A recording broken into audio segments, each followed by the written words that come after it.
नमस्कार दोस्तों, मैं सुभाष बैरवा। लगातार राजनीतिक और प्रशासनिक और पूरे राजस्थान की खबरें आपको द पिंक सिटी न्यूज़ के तहत दिखाते हैं। बात करते हैं राजस्थान सरकार की, यानी कि 2.5 साल से ऊपर भाजपा सरकार को बने हुए हो गए, मगर अभी तक क्या वास्तव में सरकार काम कर रही है या फिर आराम फरमा रही है, ये हम ज़रूर दिखाएंगे। मगर उससे पहले बात करेंगे महंगाई और बेरोज़गारी को लेकर, जिसकी मार से हर इंसान परेशान है, हर व्यक्ति जूझ रहा है गरीबी की मार से और बेरोज़गारी की मार से। महंगाई आसमान छू रही है, और आसमान भी इसलिए छू रही है कि ये सारे प्रोपगेंडे जो महंगाई को बढ़ावा देते हैं वो सारे सरकार के कारनामे हैं।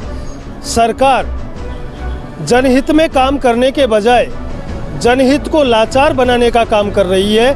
लगातार मैं आपको इसलिए ये चीज़ कह रहा हूँ कि अगर सरकार चाहती तो हर आम इंसान की आज तनख्वाह कम से कम 20,000 रुपये से कम नहीं होती।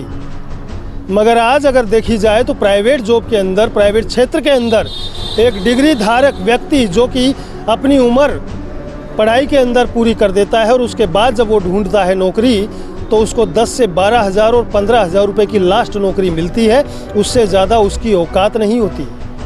अब सोचिए कि लाखों रुपए बर्बाद करने के बाद अगर आपको 15,000 रुपये की जॉब मिले तो क्या यह आपके भविष्य के लिए अच्छा है? क्या उसी दिन के लिए एक युवा ने उस पढ़ाई को किया था जिस पढ़ाई के लिए माँ बाप ना जाने कितनी बार भूखे प्यासे रहकर अपना पेट कार कर उस बच्चे को पढ़ाया करते थे या उस बहन बेटी को पढ़ाया करते थे। आज राजस्थान में या पूरे देश में देखा जाए तो हर इंसान परेशान है। गांव ढाणी से जो बच्चे यहाँ पर पढ़ाई के नाम पर आते हैं, उन बेटियों को देख लीजिए, उन बहन बेटियों को देख लीजिए या उन भाइयों को देख लीजिए जो युवा वर्ग है यहाँ पर पीजी के नाम पर वो पीजी ले लेते हैं। 7-8 हज़ार रुपये उस पीजी में दे देते हैं, बचते हैं उनके पास 9 से 10 हज़ार की नौकरी में 2 से 4 हज़ार रुपये, जिसमें उनका पेट पालन नहीं होता। और यहाँ रहकर वो कुछ इस तरीके का घिनौना काम करना शुरू कर देते हैं, या तो किसी की ज़िंदगी के साथ खिलवाड़ करते हैं या फिर किसी और को हत्या चढ़ाकर थाने में केसबाजी जैसे काम हो जाते हैं। इस तरीके का दुरुपयोग और कानून की प्रक्रिया में अपराध को रोकने की बजाय अपराध को बढ़ावा दिया जा रहा है।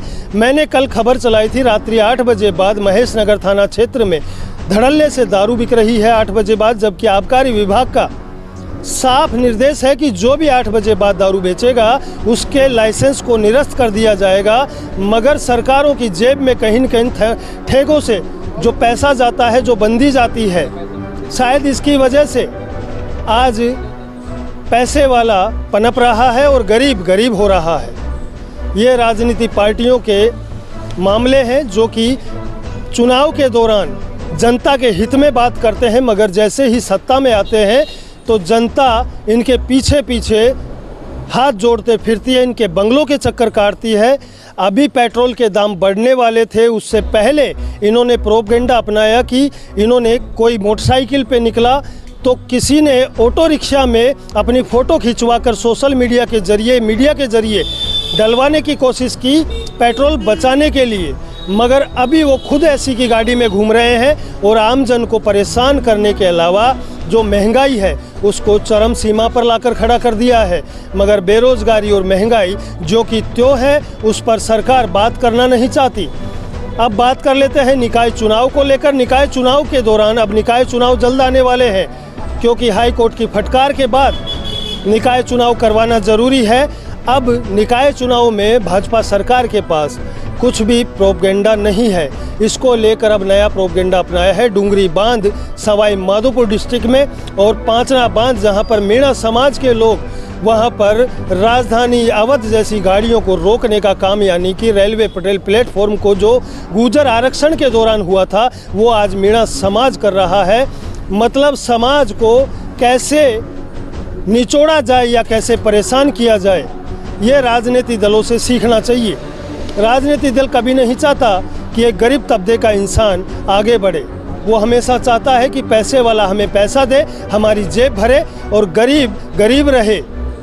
हम ऐसे ही सत्य खबर आपको लगातार दिखाते रहेंगे। देखते रहे द पिंक सिटी न्यूज़ के साथ सुभाष बैरवा, जयपुर।